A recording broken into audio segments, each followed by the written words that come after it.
ஆராதனை வேளை.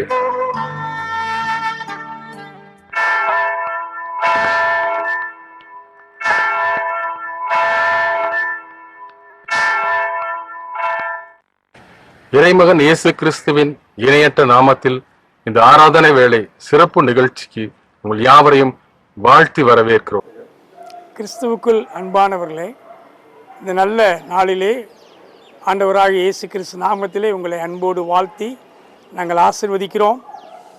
இந்த நல்ல நாளிலே என்னுடைய ஒரு வாழ்க்கையில் உள்ள சிறு சாட்சியை பகிர்ந்து கொள்ளும்படியாய் தேவன் கிருபை செய்தார். இந்த சாட்சியை நான் பகிர்ந்து கொள்கிறேன். அது அநேகருக்கு ஆசீர்வாதமாக இருக்கும் என்பதை கிறிஸ்து நாமத்திலே விசுவாசிக்கிறேன். நான் தேவனை அறியாத குடும்பத்திலே பிறந்தவன். தகப்பனும் தாயும் என்னை மூத்த பிள்ளையாக பெற்றெடுத்தார்கள்.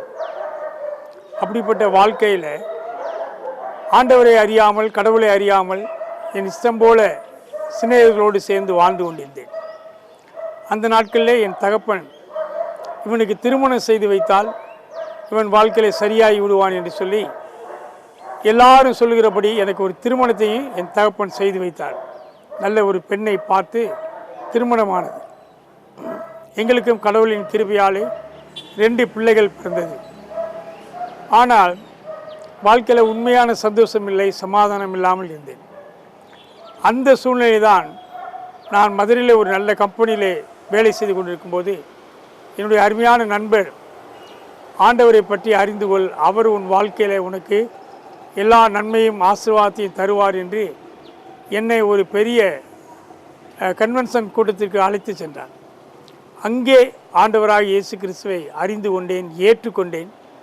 எனக்கு அன்பானவர்களே, அந்த நாட்களிலே ஆண்டவராகிய தேவன் ஏசாயா 44ஆம் அதிகாரத்தில் முதலாவது வார்த்தையை கொண்டு என்னிடத்தில் இடைப்பட்டார். இப்போதும் என் தாசனாகிய யாக்கோப்பை நான் தெரிந்து கொண்ட இஸ்ரவேலே என்று சொல்லி ஆண்டவர் என்னை அந்த வார்த்தையின் மூலமாக என் உள்ளத்திலே பேசி என்னோடு இடைப்பட்டார் என்பதை அன்போடு இந்த நாட்களிலே தெரிவித்துக் கொள்கிறேன். அது 1984ஆம் ஆண்டு. அந்த நாள் முதல் என் வாழ்க்கை முழுவதுமாக மாறினது. சமாதானமான வாழ்க்கையாய், சந்தோஷமான வாழ்க்கையாய், பரிசுத்தமான வாழ்க்கையாய், கடவுளுக்கு பயந்த வாழ்க்கையாய் மாறினது. இப்படி என் வாழ்க்கை மாறும்போது நான் மதுரையில் உள்ள நல்ல ஒரு திருச்சபையில் இணைந்து கொண்டு அங்கே குடும்பமாக கடவுளை ஆராதித்து வந்தேன். அங்கே எனக்கு இருந்த அருமையான போதகர் 1987ஆம் ஆண்டுகளில் என்னை உசிலம்பட்டி தாலுகா பகுதியில் உள்ள ஒரு கிராமத்துக்கு சென்று கடவுளை பற்றி அன்போடு அறிவிக்க என்னை அனுப்பினார். நான் பயந்து கொண்டும் அதே சமயத்தில் ஒன்றும் அறியாதவனாகவும் புறப்பட்டு போனேன். ஆனால் ஆண்டவர் என்னை ஆசீர்வதித்து என் நாவிலே அவருடைய வார்த்தையை வைத்து எனக்கு தைரியம் கொடுத்து என்னை பயன்படுத்தினார். பிறகு அந்த ஊழியத்துக்கு 1990-91 என்னை முழு நேரமாக அழைத்து என்னை கடவுள் அந்த ஊழியத்திலே பயன்படுத்தினார். அதற்கு முன்பு என் குடும்ப வாழ்க்கையில் நான் அந்த கம்பெனியில் ஒரு 14 ஆண்டுகள் பணிபுரிந்தேன். என் துணைவியார் நல்ல ஒரு ஜவுளி கடையிலே வியாபாரம் செய்து வந்தார்கள். பிள்ளைகள் நல்ல ஸ்கூல்லே படித்து கொண்டு வந்தார்கள்.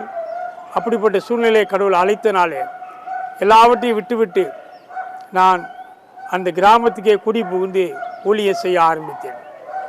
ஊழியம் செய்து வரும்போது பிள்ளைகள் படித்தார்கள், வளர்ந்தார்கள், ஆசீர்வாதமாக இருந்தது. பிறகு அவர்களுக்கு திருமணமெல்லாம் ஆனது, அவர்களுக்கு பிள்ளைகள் உண்டானது, செட்டில் ஆனார்கள்.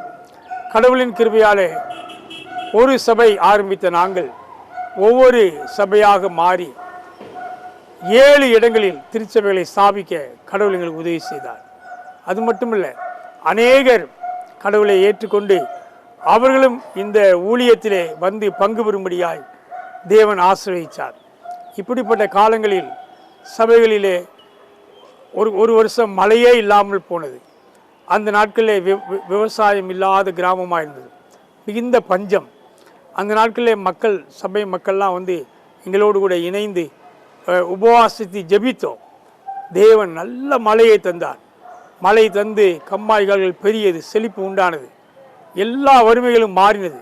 அப்படிப்பட்ட ஆசீர்வாதங்களை ஆண்டவர் எங்களுடைய சபைகளிலும் கிராமங்களிலும் செய்தார். அது மட்டுமல்ல, திருமணமாகாதவர்களுக்கு நல்ல திருமணத்தை ஆக செய்தார். ஒரு ஒரு அம்மா வியாதியோடு இருந்தார்கள்.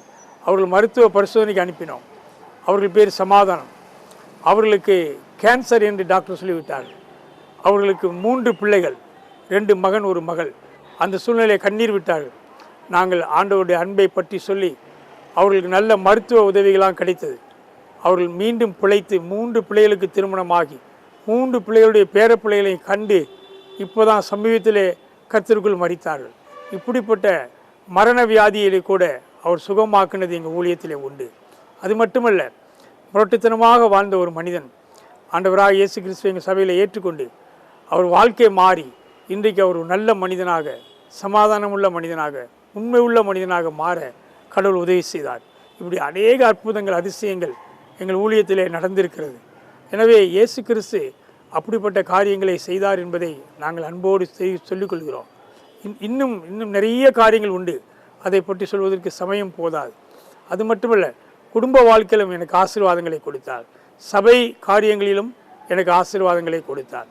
ஒரு முறை எனக்கு நல்ல இருதயத்திலே வலி வந்தது. 2013ஆம் ஆண்டு. அந்த நாட்களிலே நான் மிகவும் பயந்தேன். ஆனாலும் கடவுளின் கிருபையாலே அநேகர் எனக்கு உதவி செய்தார்கள். அநேக நண்பர்கள் எனக்கு உதவி செய்தார்கள் மருத்துவத்துக்காக.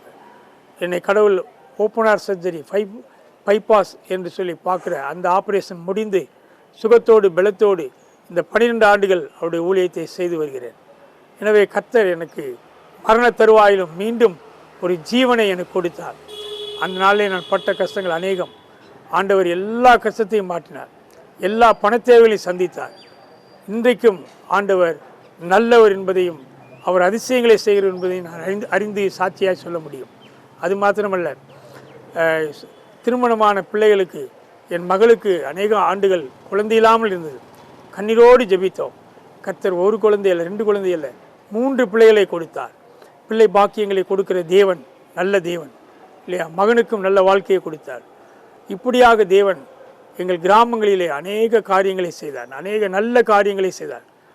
குடி பழக்கத்துக்கு அடிமையான மனிதன் அந்த பழக்கங்கள்லாம் விட்டு எங்கள் சபையில் இன்றைக்கி ஒரு நல்ல மனிதனாக மனைவி பிள்ளைகளோடு ஆசீர்வாதமாக வாழ்கிறதை நாங்கள் பார்க்க முடியும் இல்லையா? வேலை இல்லாத சகோதரர்கள் வேலை பெற்று ஆசீர்வாதமாக வாழ்கிறதை பார்க்க முடியும். அந்த கிராமத்தில் உள்ள பிள்ளைகள் கடவுளை ஏற்றுக்கொண்டனாலே நல்ல ஆசிரியராக, நல்ல நர்சிங் பணியிலே வேலை செய்வதை பார்க்க முடிகிறது. இப்படிப்பட்ட காரியங்களை தேவன் செய்கிறார். பெருமாள்பட்டி என்ற கிராமத்திலே முதல் முறையாக சபையின் திருச்சபையை நாங்கள் ஆராதனைக்கு ஆரம்பித்தோம். அந்த கிராமம் ஒரு மலையடிவாரம். அங்கே மழையே பெய்யாது என்று சொல்வார்கள். அன்றைக்கு அந்த திருச்சபை திறந்த அன்றைக்கு நீங்கள் நம்பவே மாட்டீர்கள், ஆச்சரியமான ஒரு மழை. அந்த கிராமத்தில் மட்டும் 3 மணி நேரம் மழை பெய்தது. எங்களுடைய ப்ரோக்ராமோட தடையாகும் என்று பார்த்தோம். ஆனால் தடையாகவில்லை. கிராம மக்களே திரண்டு வந்து விட்டார்கள். நான் நம்புவீங்களா? ஆயிரக்கணக்கான மக்கள் வந்து அந்த ஆலய திறப்பு விழாவில் பங்கு பெற்றார்கள். அன்று முதல் அந்த கிராமத்தில் தொடர்ந்து மழை பெய்கிறது. இன்றைக்கு வாய்க்கால் தண்ணி அந்த மக்களுக்கு கிடைக்கிறது. எனவே அங்கே மல்லிகை தோட்டம் ஆசீர்வாதமாக இருக்கிறது. அதை அறிந்து மக்கள் கடவுளை நம்பி, இயேசுவை நம்பி வருகிறார்கள். இப்படிப்பட்ட வாழ்க்கையை தான் எங்களுக்கு தந்திருக்கிறார். ஸோ தேவன் எங்கள் வாழ்க்கையில் சந்தோஷத்தை கொடுத்திருக்கிறார், சமாதானத்தை கொடுத்திருக்கிறார், நல்ல ஆசீர்வாதங்களை கொடுத்திருக்கிறார், நல்ல ஜனங்களை கொடுத்திருக்கிறார். வாழ்க்கை முற்றிலும் கடவுளுக்காக மாறினதுனாலே ஒரு வெற்றியோடு கூட வாழ்கிறோம்.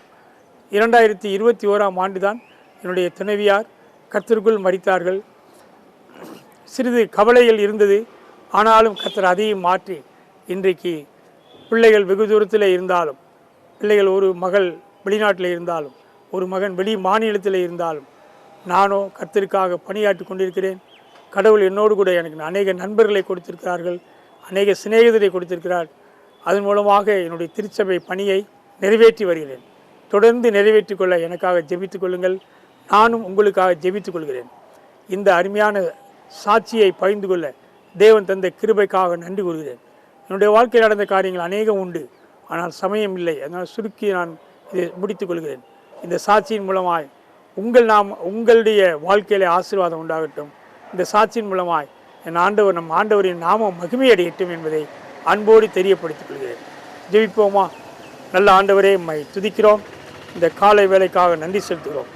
இந்த சாட்சியானது அனைவருடைய உள்ளத்திலே தொடும்படியாக இருக்கட்டும், அனைவருடைய வாழ்க்கையை மாற்றும்படியாக இருக்கட்டும், அனைவருடைய வாழ்க்கையை ஆசீர்வாதத்தை கொண்டு வரும்படியாக இருக்கட்டும் என்று ஜெபிக்கிறோம். ஆண்டவரே, இந்த சாட்சிக்கு காரணராகிய நீர் மகிமைப்படுவீராக. உம்முடைய கிருபைக்காக, உம்முடைய இரக்கத்துக்காக, உம்முடைய அன்புக்காக துதிக்கிறேன். ஆசீர்வதியும் வழிநடத்தும் காத்துக்கொள்ளும். இயேசு கிறிஸ்து நாமத்தில் வேண்டிக் கொள்கிறோம் பிதாவே. ஆமேன், ஆமேன், ஆமேன்.